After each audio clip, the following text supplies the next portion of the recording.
Hello everyone, welcoming you to my YouTube channel tuition zone by Anshika. आज हम editing exercise का part number 5 करने जा रहे हैं। ठीक है, 4 तक मैंने आपको एडिटिंग एक्सरसाइज करवा दी है और वो आप डिस्क्रिप्शन में से लिंक लेके देख सकते हैं। ठीक है, या फिर आपको आई बटन में उसका लिंक मिल जाएगा। चलिए स्टार्ट करते हैं।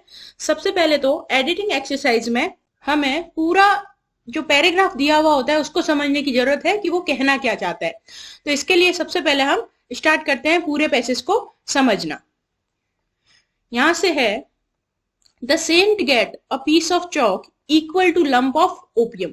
सबसे पहले तो यहाँ पे लंप जो है उसका मतलब क्या है, एक तरीके से छोटा सा टुकड़ा। एक सेंट है, उसने क्या किया, एक पीस ऑफ चॉक ली, किसके बराबर, एक टुकड़े के बराबर। वो टुकड़ा किसका था, ओपियम का था। ओपियम आपको पता ही है एक एडिक्टिव सब्सटेंस होता है। तो ठीक है, ओपियम के एक तरीके से हम बोल सकते हैं अमल, हम बोलते हैं ना नशीला पदार्थ होता है वैसा।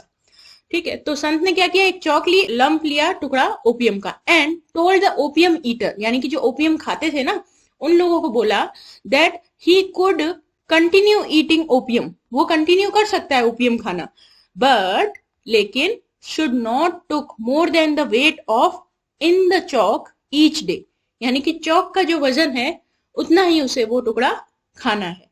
तो the opium eater was quite happy, बहुत हैप्पी हो गया opium eater, but he was also told, उसे और क्या बोला गया कि एवरी डे, हर दिन, ही शैल राइट 1 ONE, ये स्पेलिंग उसे लिखनी है 3 times, 3 bar on the black board पे लिखना है विद दैट चौक, हर दिन लिखना है। तो इससे क्या होगा, उसकी चौक छोटी होती जाएगी। जब चौक छोटी होगी तो उसका जो ओपियम का जो टुकड़ा होगा, अमल का जो टुकड़ा होगा, वो भी छोटा होता जाएगा।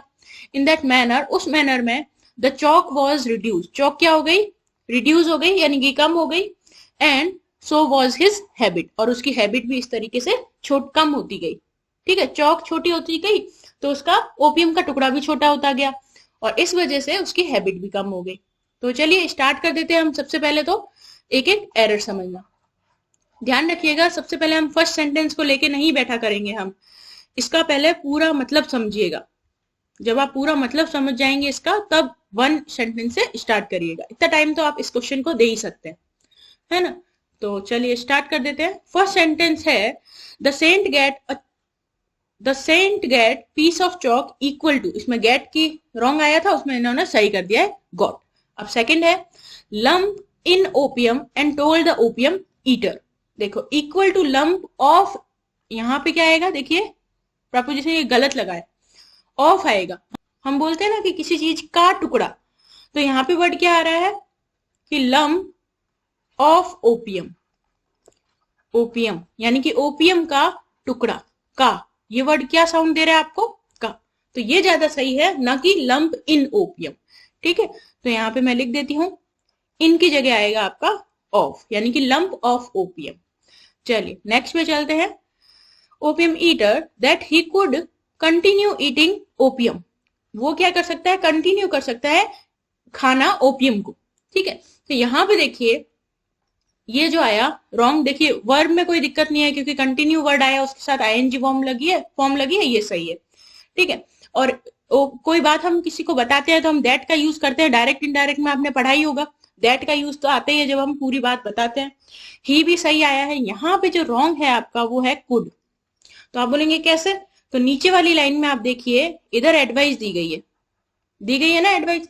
तो एडवाइस दी गई होती है, उससे पहले वाला सेंटेंस जो होता है उसमें मॉडल लगता है आपका, लेकिन वो मॉडल कौन सा लग रहा है, मे लग रहा है, क्योंकि मे किसको डिनोट करता है, आपके परमिशन को, है ना।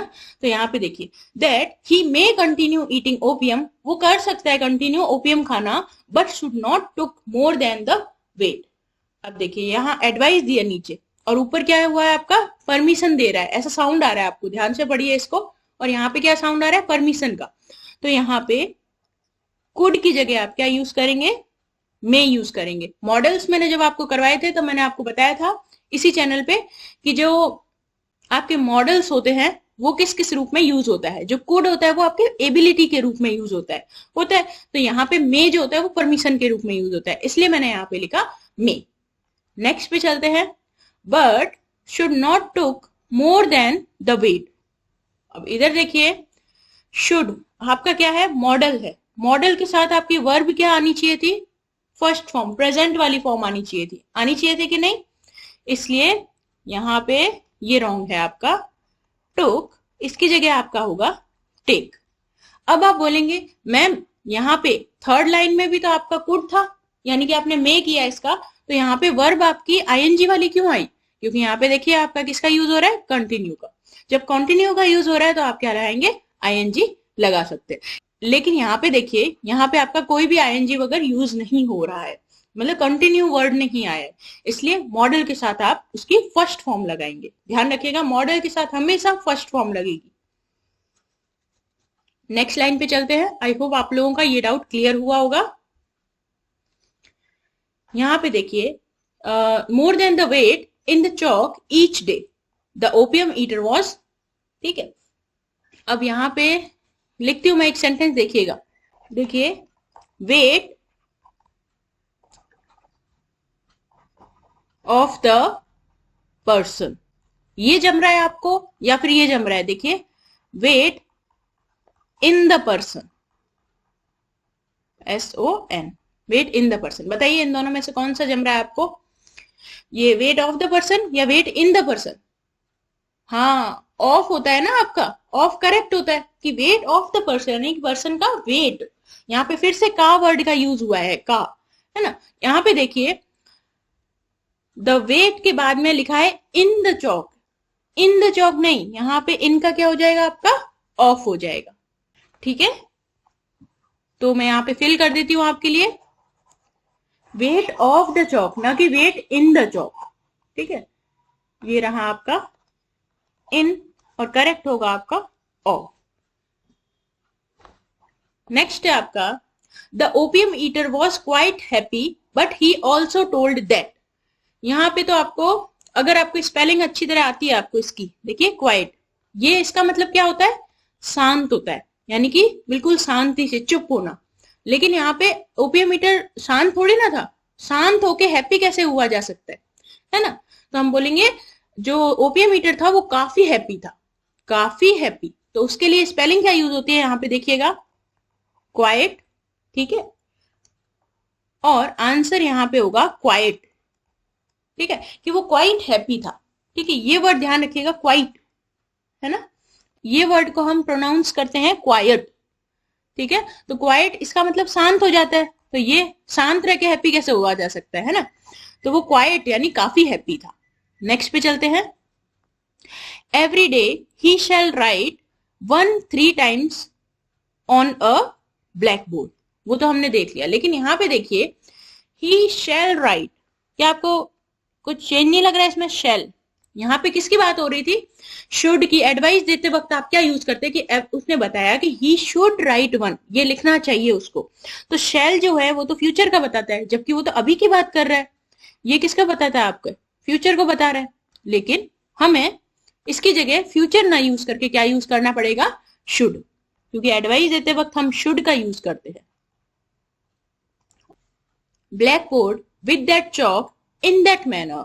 अब यहां तक तो लिखा कि वो उसे ब्लैक बोर्ड पे लिखना पड़ेगा उस चॉक से।